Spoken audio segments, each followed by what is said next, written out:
दोस्तों, कुछ महिलाओं के भीतर कुछ ऐसी इच्छाएं होती है जो वह खुलकर कह नहीं पाती, लेकिन उनका असर बहुत ही गहरा होता है। कुछ चीजें होती है जो महिलाओं को बेहद ही पसंद आती है, मगर अफसोस पुरुष उन्हें करने नहीं देते, उन्हें महत्व नहीं देते। यह छोटी छोटी बातें ही एक महिला को मानसिक और शारीरिक रूप से संबंध में पूरी तरह जोड़ती है। आज हम उन 7 चीजों की बात करेंगे जो महिलाओं को बेहद जोड़ती है, जो महिलाओं को बेहद पसंद है, मगर पुरुष अक्सर नजरअंदाज कर देते हैं। क्या आपने कभी सोचा है कि जब कोई स्त्री किसी पुरुष को याद करती है तो वह सिर्फ उसकी सोच तक सीमित नहीं रहती, बल्कि यह भावनात्मक ऊर्जा उस पुरुष तक जरूर पहुंचती है और उस पुरुष के जीवन में कुछ ऐसी घटनाएं होने लगती है जिनका वह अंदाजा भी नहीं लगा पाता। इस वीडियो में हम आपको बताएंगे कि जब एक स्त्री किसी पुरुष को याद करती है, उसको याद कर कर तड़पती है, तो उसके जीवन में कौन कौन सी 2 घटनाएं होती है।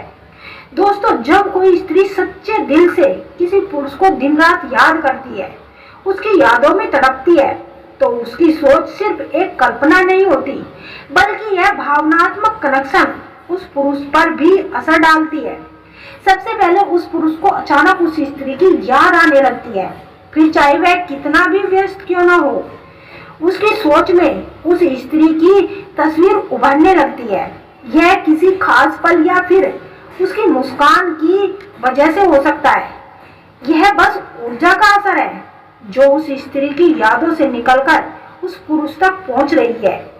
दूसरा, उस पुरुष को उसके जीवन में अजीब और अनजान संकेत मिलने लगते हैं, जैसे किसी गाने का बोल सुनकर उस स्त्री की याद आना, बार बार ऐसा महसूस होना कि वह उसके साथ मौजूद है। यह भावनात्मक ऊर्जा का प्रभाव हो जा सकता है, दोनों के बीच एक अटूट बंधन बना लेती है। जब सुबह उठते ही उसका चेहरा, उसकी मुस्कान, उसकी बातें, उसकी हर वो चीज उसके सामने घूमने लगती है और रात को सोते वक्त भी वही चेहरा तुम्हारी कल्पनाओं में छाए जाता है, तो समझो यह कोई सामान्य आकर्षण नहीं। श्री कृष्ण कहते हैं कि जब चेतना बार बार किसी एक ही स्त्री की ओर खिंचती है, तो वह स्त्री केवल शरीर या रूप से केवल तुम्हें नहीं खींच रही होती, बल्कि उसकी ऊर्जा तुम्हारा अस्तित्व को छू रही होती है, तुम्हारी ओर आकर्षित होती है। यह एक टेलीपैथिक कनेक्शन होता है जो एक स्त्री और पुरुष के बीच में होता है और दोनों को जोड़कर रखता है।